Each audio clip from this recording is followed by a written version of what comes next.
Welcome to Factorio base tour, and my name is Nilas, and today we're going to do a base tour of a base that as soon as I saw it, I knew I must get my hands on it to review it because it has all the things I love, and I can also see many of the designs. I know the inspiration where they come from, so this is absolutely amazing. Let's start with some of the centerpieces, just to highlight here. Science. This is a 10K science per minute, so it's been actually running like that for 50 hours, so it's pretty damn impressive. It's city blocks, it's Logistic Train Network, it's masterclass blueprints, it's all the things I love, and it's made by Little Elia, and it was shared on Reddit, and as soon as I saw it, I was like, can I do a base tour? So thank you very much for allowing me to tour your amazing base. So in this kind of base tour, I'm going to go through a few sort of chapters, and we're going to talk about the concept, we're going to talk about the performance, we're going to talk about science, we're going to talk about sort of the interesting things such as the train setup, the logistics network, how other things are working, like how logistics, belts, circuits, and then we're sort of going to spend the majority of the time actually going through what I find to be cool tricks of how to solve particular issues in a base of this size. So let's take a look. So how do you get started on a base of this magnitude? Well, it's kind of difficult because no matter where you start, you're going to be starting somewhere in the middle of it. So let's start where we just happen to have our character here. So everything here is focused on city blocks. Actually, before I get into it, let me just mention it briefly that if you have a base that you find to be interesting, have some interesting quirks to it, or anything like that, and you want me to review it, then hit me up on Discord and let me know if you have something cool. It doesn't have to be like the biggest base ever, but what I'm really interested in is those cool tricks, the quirks, the things that you've done in a different way than other people have, and that's really what I'm looking for. So let's address the big thing here, the elephant in the room, if you like. This is a creative mode base that you can also see how fast we run, because there's here a lot of super personal roboports. They're super personal. They're just not just personal roboport, they're super personal. And you can see here that this is something that is available everywhere. Basically, mineral patches have been spawned everywhere. So we have to disregard that fact, and maybe you go like, oh, then it's not interesting, then it's just cheating. It doesn't matter, because at this point we're going to look at it from a design perspective. It's about the design challenge and the aesthetic view of this. We're going to go a bit into how these are worked, but of course the whole logistics channels of finding the materials and getting them in here and sorting it through the train network, that part is not part of the space. That doesn't make it less impressive, because it's still an impressive amount of work. Let's cover some of the way that it is designed. You can see here there are city blocks. These are 100 by 100, so they are familiar size for me. There is no logistics network. Now I've enabled my logistics network. This is only the personal one. So here we have it, and it's actually a really interesting way that it's sort of split into districts. That's at least what I would call them. So you have 15 city blocks in a district, and the way that it's been done is like make a cut in here. So I would normally have put the trains on the outside here, but I think this is actually a much cleverer way to do this, by actually having one place that it goes in and then take all the stations on the inside. Because if you have it on the outside, then they're going to spend a lot of time merging back onto the main line. Here there's only one place to go in, and it's sort of pretty decent space away from other intersections. If you had to get in here, or here for that matter, then it would interact with the intersection. So I think that's a pretty clever way. So one district has one input-output for trains. It does have the possibility to do roundabouts in here and here, but aside from this, there are no roundabouts. Each of these districts are placed in a what can we call it? We can call it a brick pattern, so that they are partially overlapping. There's an aesthetic feel to it, but the main part is that, and this is also one of the things that I always advocate, is that you want to do this so you prevent having four-way intersections. Four-way intersections, they can be super effective, but if you're going to be facing train congestion, there will always be around intersections, and a four-way intersection will have more trains coming through than a three-way intersection. So I would always prefer to have two three-way intersections spaced some distance apart, instead of having one four-way intersection. And it also has a nice feel to it. It's now rectangular, so some of these blocks are half size, technically less than half size. But that we'll get back to that. So the way this is designed is by having specific modules. You can see here this is a science module. It takes Let's see how many we have. We have 56. So with 56, you're delivering 1,300 or processing 1,300 signs per minute, which is ever so slightly less than half a belt. And you can see here's an interesting little I think so. It comes in as a full belt, but right here it gets stuttered. The reason why this gets stuttered at this point is because this will keep. You see everything here stutters, there it stutters, and there it stutters. That is a deliberate thing made by a circuit network, and it's a global circuit network. You can see here the science lab is blinking. It's a very cute little thing. So this is in order to control exactly how this one's done. If we zoom out, we have one science here. And let's see if I can find them. 1, 2, 3, 4, 5, 6, 7, 8. So 8 times 1,300 is too much. It's 10,500. And the objective is to run 10,000. So actually it's running at 10,040 signs per minute. And in order for that to be done, then there is a stuttering here. I cannot find, and I looked for it, I can't find the actual signals that operate because it's just hooked up one place to the green circuits and to the green circuits, and I don't know where that is, but it basically runs a counter that is active a certain percentage of the time, and the other ones counters, we can go through those as well. So that's a way to control exactly the inputs so that you don't overconsume here, and if you overconsume at one location, then it might not even out between all the other ones, since everything is quite carefully designed. So this is one science block coming in here with what? Yeah, 1, 2, 3, 4, 5, 6. Where's the last one? Oh, right, it's because military science is out. All right, that's why. So that's coming in. The 6 sciences here, and from then on, it's going. So let's actually have a look also at how science is built. Here we are in a science facility, and I chose this one deliberately because it's obviously the worst one. Purple science is always the worst one. So you can see here, this is purple science, and if I enable recipes on map, you can see here that this is predominantly doing just purple science. So you have a stone brick production that is scaled to the right size, some stone bricks, some stone coming in. Let's go on this map view here, and you can see it comes in. This is one of the places where I want to draw your attention to one of the cute things that I really like about this. That is something that I know it, but I have completely forgotten to do it, and I need to start doing it again. So when you merge 2 belts like this, using underground to take from the right hand, or from the, let's say, western side, and this one take from the eastern side of the belt, and doing the same here, that means that when you take a belt and you split it into 2 rows that are consuming the same, it's just a much nicer way to make sure that you consume evenly from both sides of the belt. It's not as, it doesn't replace the need for a lane balancer. I think you should still have a lane balancer here, but this is a much neater way than the way I do it. I use way too many balancers instead of doing this way of actually trying to consume evenly from both sides. I do more of it like this. This one could also be done so that it actually consumes half from one belt, half from the other belt, because this one will be consuming way more from the outside belt than from the inside belt, and you can see that difference here. But for merging the 2 belts, this is a cute little design, something I definitely should start remembering to do myself again. I know I have been doing that before, but it kind of sort of fell out of fashion, and then we need to get it back. Right, so this science module, if we look at, we have max rate calculator inbound, that one, it's producing 44 signs per minute, per second, and if we zoom out, that means I need 1, 2, 3, 4 in order to make it. And you can see these districts are pretty much the same. There are 2 variants of it. If you look at the district up here, this part is the same, and this part is the same. So that is a copy paste here, which is one of the cool overall concepts of this is you design once and you build many times. So designing this is awful, but I mean, it's fun.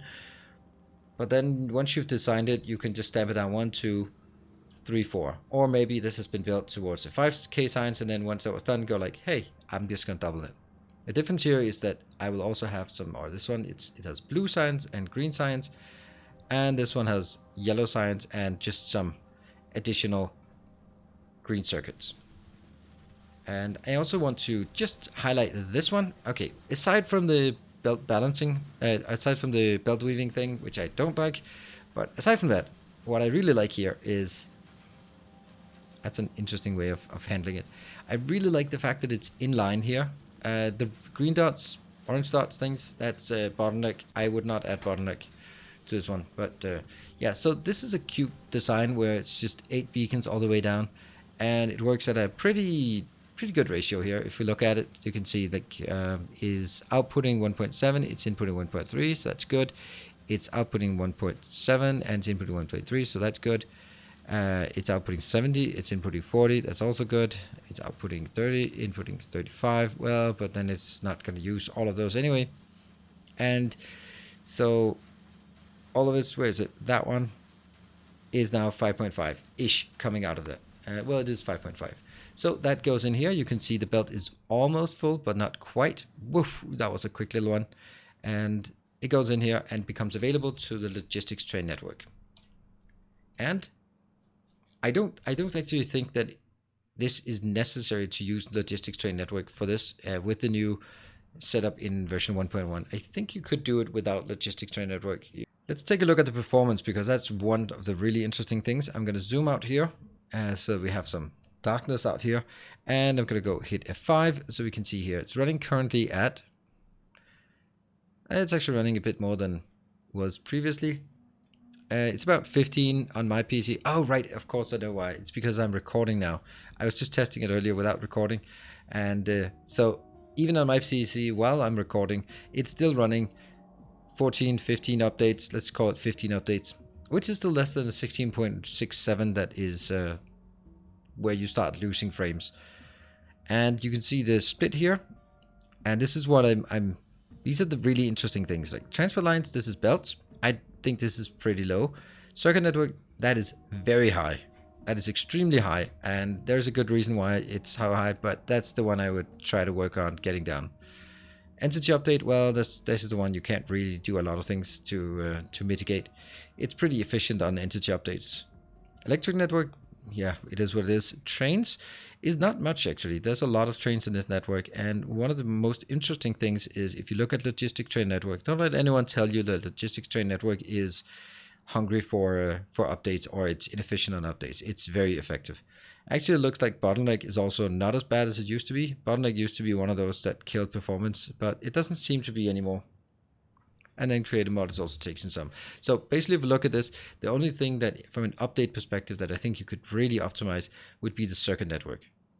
That makes more sense, I would say. That one could be reduced. But I still think it's really impressive that you have a base that runs at 10K science and it is still running at 6060. That is really cool. Now let's talk about the train setup, because this is using Logistic Train Network. This is a mod and it's absolutely central to how this works. What I can say about Logistic Train Network is that it's a super cool way, and it's less relevant. It's less of a must-have in version 1.1 than it was previously because of the change to limits on stations. But it still has some really cool features. Basically, it's a great way to manage a many-to-many network, which is exactly what this is. There are many places providing science, and there are many places requesting science. So that's something that has been previously very difficult to do in without mods, and Logistic Train Network was at least my favorite mod to do this. So that's how it works. It works, by the way, here you have a lot of circuits that control it. Things are working. I'm not going to go into making this a tutorial on LTN, but we're going to just cover it. So there are different size trains, 1.4, 1.1, and 1.2 trains, and they're going to serve different things.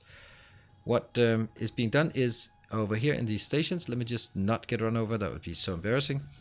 Here, one of the things I really like about it is that everything is set to provide stack threshold. So everything can be done the same. You don't have to set how much it is, it's just how many stacks can provide. So that means only when there are 40 stacks available will it provide to the network. 40 stacks being one train available, and the length of the train is 2. And up here we have another one, that's a liquid one. This one, for example, has 160 stacks. So only when there are 160 stacks, 40 times 4, will it actually provide, and it'll only provide to trains of length 5. So that's how it's controlled. You can also control it by having different logistic train networks, but that's this is a kind of a simpler way to do it. So I'm totally fine with this, and it works really well. Also, you have liquids, and that one, this just says 2, and this one says pride threshold when it's more than 25,000. 25,000 is actually 1. That's actually really weird where this is 25,000. I would expect this to be 50,000, but it doesn't matter. Oh, that's a requester. What? No, it's a provider. Okay.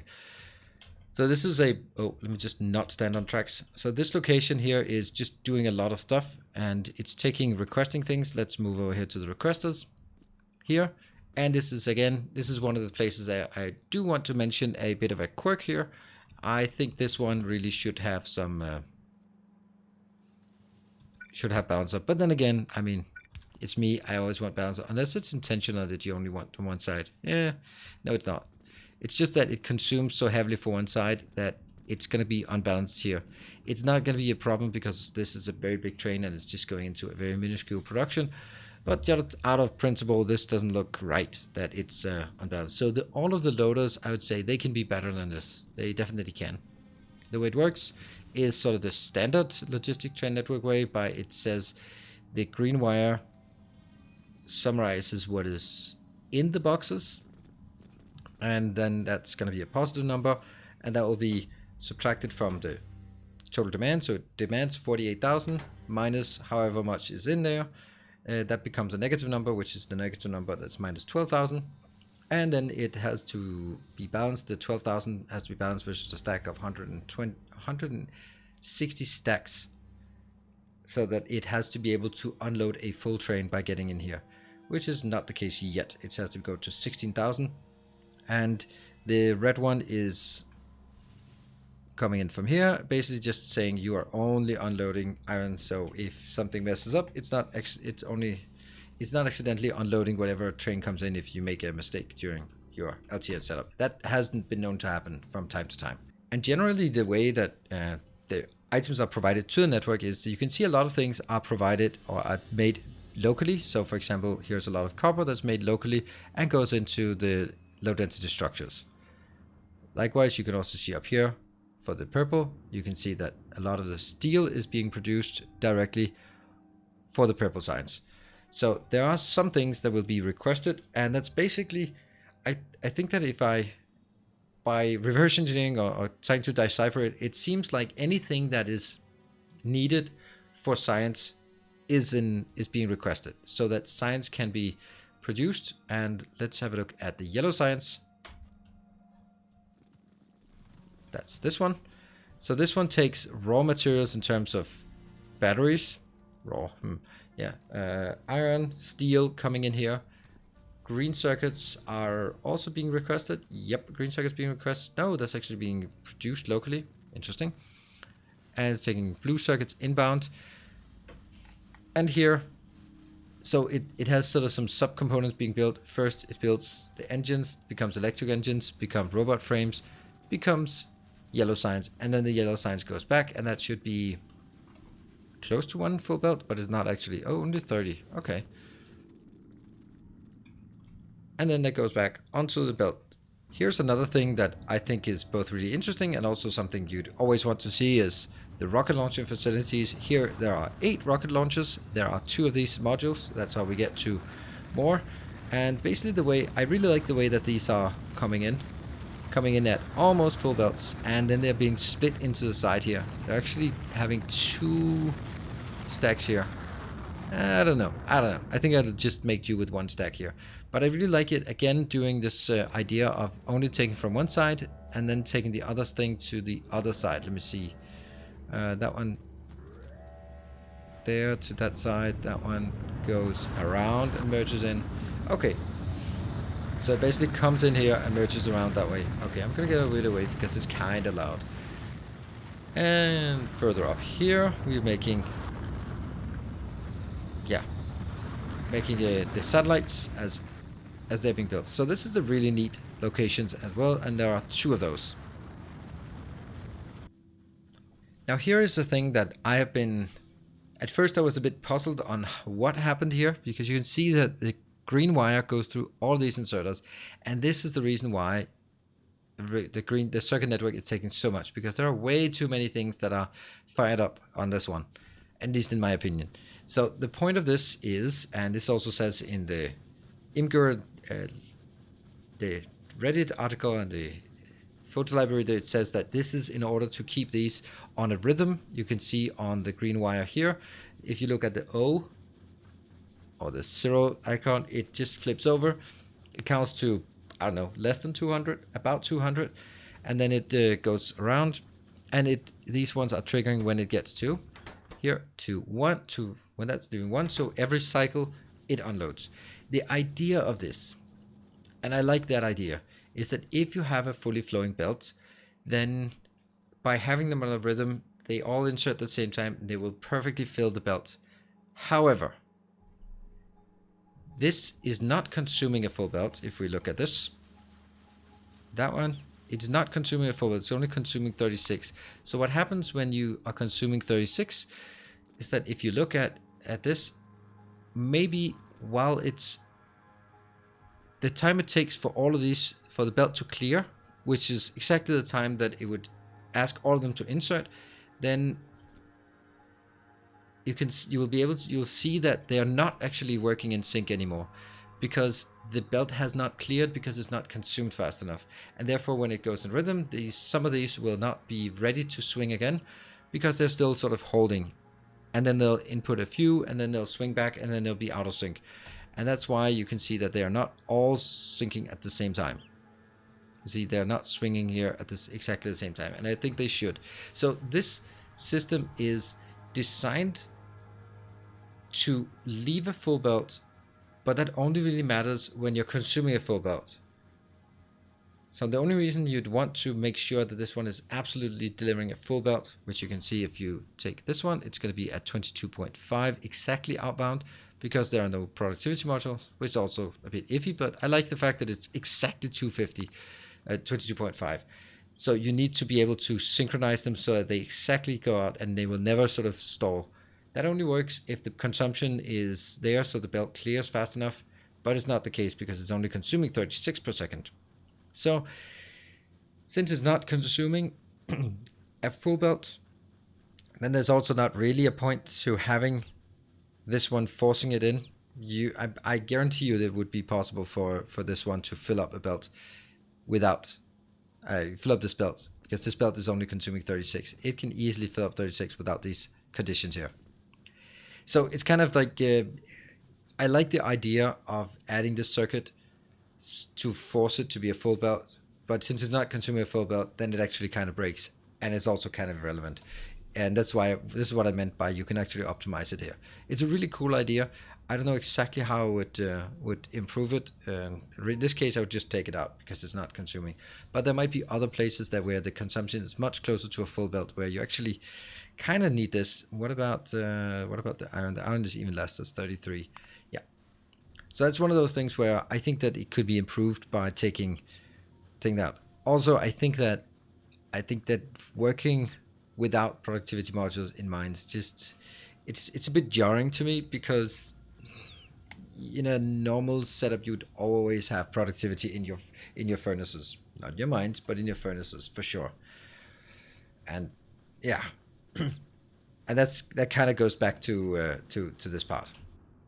So if we look at it, I think it's really cool. The city block concept, of course, I think city blocks are really awesome. I think that the districts make a lot of sense, and I really like the idea of taking sort of the train on the inside and then leading it out, instead of what I would do, having cater on the outside, which has given me all sorts of problems in my own train world. Oh, there's a couple of empty spaces here. Interesting. And these here, this is where the trains are resting. Resting, is that the right word? And what so the train network is also really cool. I'd like this to be, let's say, I'd much rather have it to be sort of like big iron out here, big copper out here, big copper out here, big iron out here, and then still seeing raw materials coming into the base. I think that would give it more dimensions towards maybe making it look like a real base, and then just basically saying, all right, somewhere outside of my main base, I'll get the materials.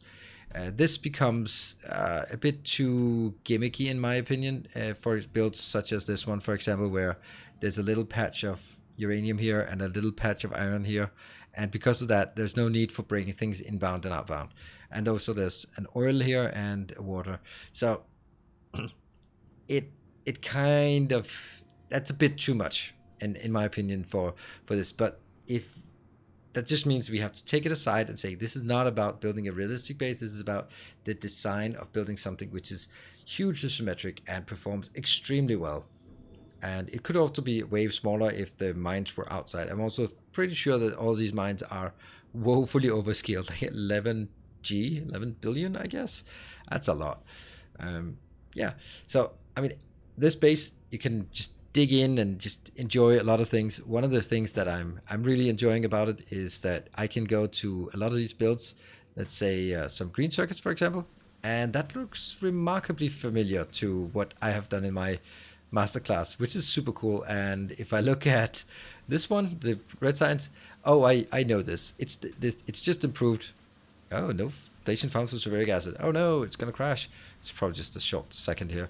Um, this is exactly the one for my masterclass, and you know I'm always flattered when I see my designs from the masterclasses coming into various other bases. That's pretty cool. That one should be, oh okay, that's again the train unloading thing. So I'm really happy to see that this is taking. I'm just gonna make an assumption that little Elia, who built this base, has been following a bit of my let's plays here and there. The city blocks, the logistics train network, the masterclass designs. I mean, obviously I like it. Obviously I like it. That's kind of self-evident. So I think it's super cool, and I really want to thank little Elia for allowing me to showcase it. It's been super awesome. There will be a link in the description below with links to the map and to the Reddit profile and to the Imgur, what's that called? Screenshot collection thing. So if you want to check out some more details at your own leisure.